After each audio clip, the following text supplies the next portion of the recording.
Anne Liebschutz is a global technology expert based in Washington, D.C., who's been closely tracking the latest social media security threats from Instagram to Snapchat. It's a lot to study there. And good morning to you, Anne. Good to have you with us. Good morning. Well, we've seen some high profile account hacks on platforms like Instagram. Originally, they kind of denied it and they said it was a third party provider. Well, now we have Snapchat issues. What is driving this? Sure. Well, the more that we are online, like in a persistent prevalent state, the more access people have to us. So, in terms of what's driving it, the ability to access people's information for purposes of achieving some kind of outcome, whether that be a financial crime or to be able to, manipulate somebody in some way. But one of the things we have to understand is what there's a motivation similar to any petty crime criminal motivation, but how do they get to us? And there's the kind of well-known things, and then there's the really technical things, and then there's the practical things. We hear about well-known things all the time: secure passwords, non-random passwords, not using passwords across consistent accounts. And then you hear really, really technical things, but what's more important is practical things. As sophisticated as technology is, it's often the practical things that we can do that can keep people out of our accounts. One of the things I like to talk about the most, especially with business owners and people that are traveling, is Bluetooth.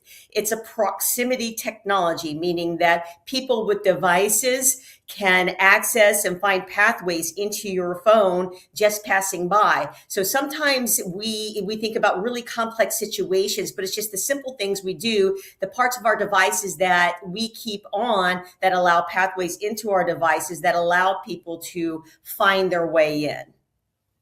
Yeah, it's sort of like having a credit card with a broadcast chip, right? You don't have it in a protected wallet. Somebody walks right by, boop, and gets a copy of your credit card. The same kind of a deal, because most phones, people tend to keep the transmitter on so that when they go to the market, they don't have to think about turning it on and they could check out with it. But that's transmitting data at all times. Somebody gets close enough, they get it. So it is amazing that if you think about it, I mean, you clearly have, I haven't, but social media accounts, you have access to potentially thousands of people, right? So that's why you get those blast emails to everybody. Hey, click here. You got to check this out. Boom! Now all of a sudden, these hackers have access to thousands of people's computers because I think it's Uncle Joe sending out a mass alert to everybody. You're right. All of a sudden, there's a large, large population there. So whatever the desire, the outcome of the breach and the of the hackers are, all of a sudden there's platforms where they have hundreds of millions of people. And one of the things that people do, going back to what's practical, is they panic click. They hear things all the time from their credit card companies, from their banks, from social media companies, from consumer organizations. Just take a breath. Don't panic click. But it's often in that moment that they panic click that the access happens, such as what we saw with Snapchat. There were the victims, they classic panic clicked. They thought they received a communication from somebody impersonating the company, and then they handed over information that comes through two-factor authentication and granted access. So while there was some technology that allowed the perpetrators there to gather general online information that's publicly available, emails that sophisticated crawler programs can pick up. But then what they did is they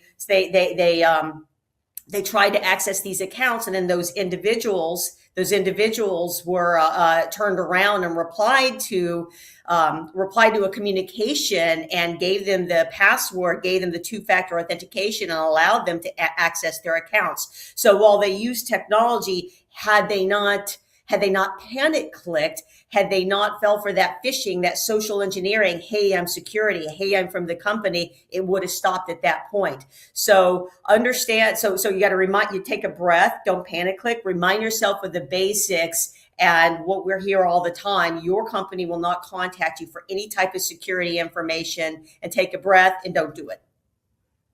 I can't tell you how many emails I received in January. It seemed to be the theme in January. Your insert name of account. Your such and such is expired. Your credit card information is expired. Click here. Now, I happen to use a specific security company. I'm not going to say it obviously here, but I received an email that said it was from that company. Click here to renew. And I thought to myself, wait a minute, I thought I paid for 10 years. Why am I having to click? And then I hovered over and I saw the return was a Gmail. I'm like, yeah, no, I don't think that such and such security is going to have a Gmail address to go back to. But it looked as authentic as possible. Had I clicked, I would have given them access to everything. And it would, and I'm fairly savvy and I was tempted to do it, but exactly. Don't panic click, right? If anything, call the company, do it old school and say, did you send me an email? It only takes a minute. And this way you won't surrender all your data to everybody.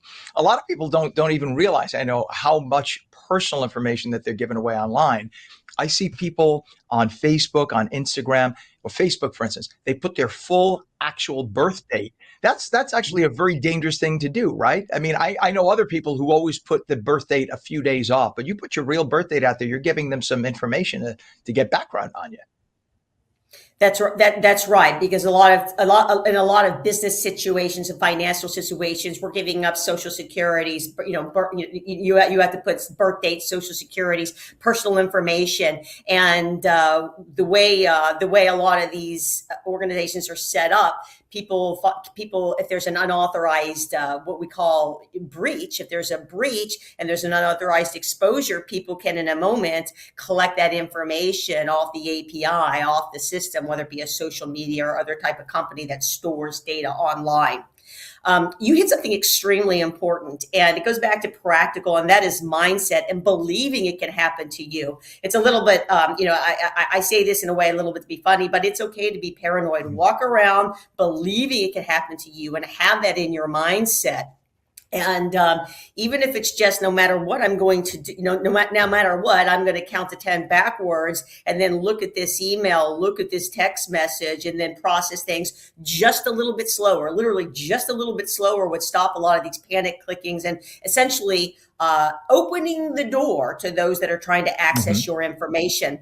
And interestingly, where you are, there's actually there's state legislation that's trying to introduce having companies set up a phone number so you can call and find out.